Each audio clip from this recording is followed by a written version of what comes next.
So there's no denying the rules of science. If you eat lots of spaghetti and meatballs and golden crispy French fries and toasted pumpernickel bagels with gobs of cream cheese, you're probably going to gain weight. And then your body's going to fight back. So I shouldn't have been surprised when I got the doctor's diagnosis. Larry, you have diabetes. What? I didn't really know what diabetes is. I figured any disease that begins with the word die, that can't be a good thing to have. Doc, what's that mean for me? Type 2 diabetes is a serious disease. It's caused by unhealthy lifestyle. The good news is that if you eat right and lose weight and exercise, you can manage it. Bad news, if you don't, you can lose a foot, you can go blind, and you can die. Choice is yours. Man, I'd been making bad food choices my whole life. Didn't matter whether kids were teasing me or I was pissing off my parents or I had to buy new suit sizes every year. I always chose the joy of eating over everything else. I remember a time at the family dinner table. You know, when most people were obsessing about Russian missiles in Cuba, I was obsessing about chocolate pudding. Mom, you gave more chocolate pudding to Jimmy than me. Hey, what? My mother said. I haven't even stuck a spoon in the bowl. How could I have given more pudding to your brother than you? I knew you were going to, Mom. I want my fair share. You want chocolate pudding? I'll give you chocolate pudding. Eat the whole goddamn bowl or I'm going to slap you across the face. Now, my mom never talked to me that way. And I should have seen the anger in her eyes and apologized immediately. But no, I saw opportunity. I started snarfing that chocolate pudding before she changed her mind. She didn't need to slap me. And as I'm eating, my brother yells out, Mom, I want some of that pudding. I kept slurping. And then my father yells out, Carolyn, that's the family dessert. I get some. Too late. I ate the whole bowl. Probably wouldn't surprise you, I was the fattest kid in my elementary school. My last name is Platt. Anybody know what rhymes with Platt? Fat. Fat Platt is a rat, nana, fat Platt is a rat. I hated that tease. The worst was in 5th grade. Mrs. Jacobs, the school nurse, came into the class for annual weigh-in day. Yep, annual weigh-in day. Can you imagine what power parents would do today if they found that their precious plump kids were going to be weighed in front of the whole class? That was just part of the program back then. Larry Platt, come to the front of the class. It's your turn. I slowly slithered to the front of the class. I was wearing clothes the size of an adolescent brown bear.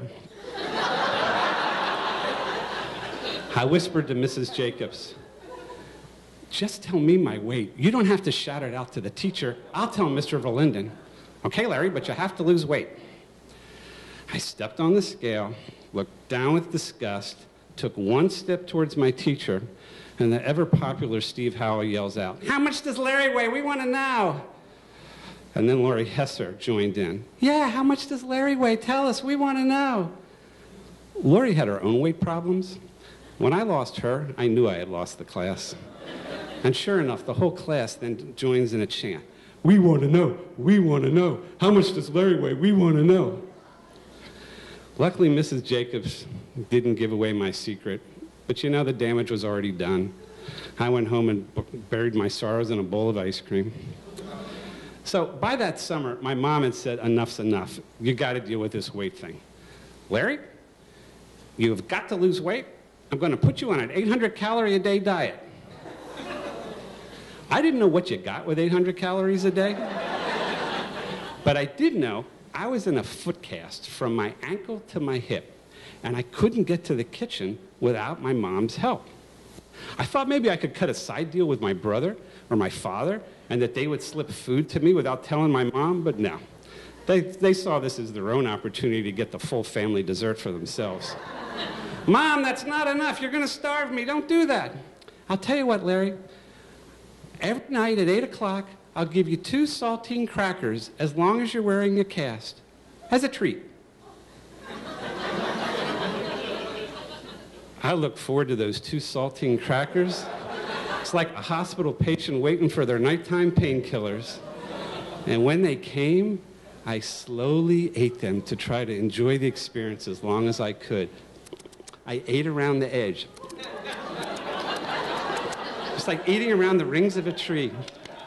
You know, the Platt had become the rat. Well, the good news, I lost a lot of weight that summer. Bad news, as soon as they took me off of solitary food confinement, I went back to my old ways. And the weight came back. It always did. Till I got that damn diagnosis of diabetes. I asked my doctor, how will I know when it's so bad that I could lose a foot to amputation? And he told me it was all about circulation, loss of circulation. He said that he had patients that came into his office with carpet tacks and shards of glass stuck to their feet. They didn't know it. They couldn't feel it. Who walks around in bare feet with carpet tacks and glass? Note the Platt. Check your feet every day, okay?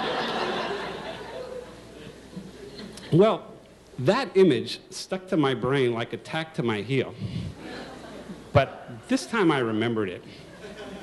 And the truth is, that diagnosis scared the living crap out of me. So by that time, I had already started exercising, and I knew I was going to choose life over complex carbs, but I needed a strategy. I settled on visualization. So every time I wanted to have another helping of spaghetti and meatballs, or grab a fistful of fries off of my wife's plate, I try to visualize myself hobbling on one foot towards a refrigerator that I couldn't see because I was blind. And when I want another, maybe even my first, pumpernickel bagel with cream cheese, God, I love those, I would pretend that I was starring in a revival of Christmas Carol. And the ghost of meals future would take me from the afterlife back to my dinner table, where I could see my family lamenting that empty chair from which I used to stuff my face. That's right. What I did is scared myself to eating right. Okay, so the good news, I have lost 55 pounds in 2 years. I am down 4 suit sizes. And I'm standing on both feet. So this September, I'm going to confront some of my former tormentors, because I'm going to my 40th high school reunion in Philadelphia, in the city of brotherly love. I don't think they're going to call me Flat Platt when they see me, but they're not going to call me Fat Platt either. I just hope they're not serving chocolate pudding at the reunion, because I know I'm going to have this lifelong struggle with healthy food choices, and I also know that the rules of science aren't going to cut me any slack. Thank you.